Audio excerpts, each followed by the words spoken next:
Hi everyone, thanks for joining us for the Ag Report. Our network's Brett McCrae attended the Montana Stockgrowers Mid-Year meeting to hear about what the organization is doing for the livestock industry. From what First Vice President of Stockgrowers Leslie Robinson had to say, it sounds like the organization has really put in the work this first half of the year with their producer profitability movement.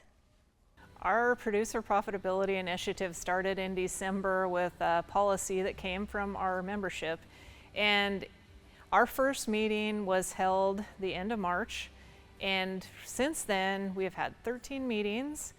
Over 1,000 people have attended these meetings, and the mileage of the staff and the officers attending all these meetings was over 24,000 miles since the end of March. Brett was also able to talk with Montana Stockgrowers President John Grandy, who told him about the policy they passed during the meeting.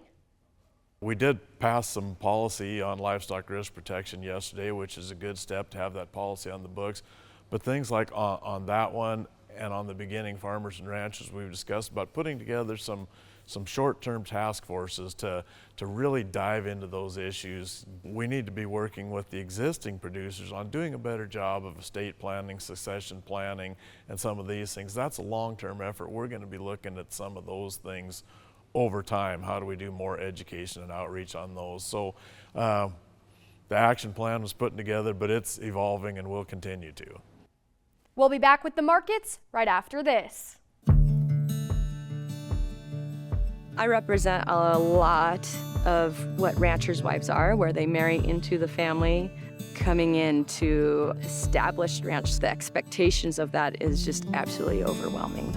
You know, there's always stress with all families, but when you're not dealing with the stress outwardly, it will definitely impact everyone inwardly. You may feel alone, but you're not alone.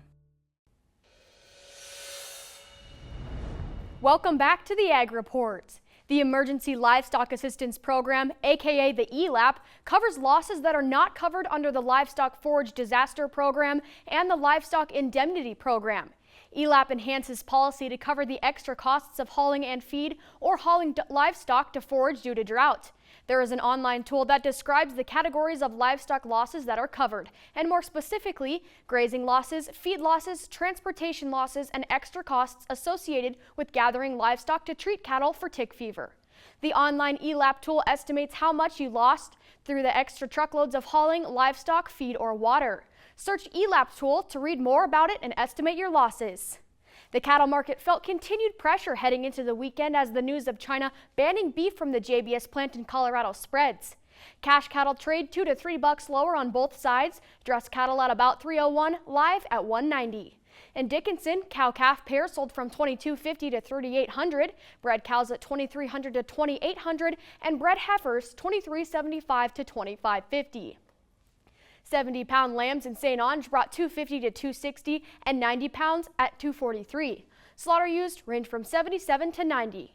There has been uncertainty in the wheat markets as some say Russia's grain production will still be in the 70 to 80 million metric ton range, while others say production will fall to the 40 range. Spring wheat planting in the U.S. remains well above the average pace, but the wet forecast could drag out the remaining 12% to be planted. Either way, I won't complain about the moisture. Well, that's it for today. Have a great week.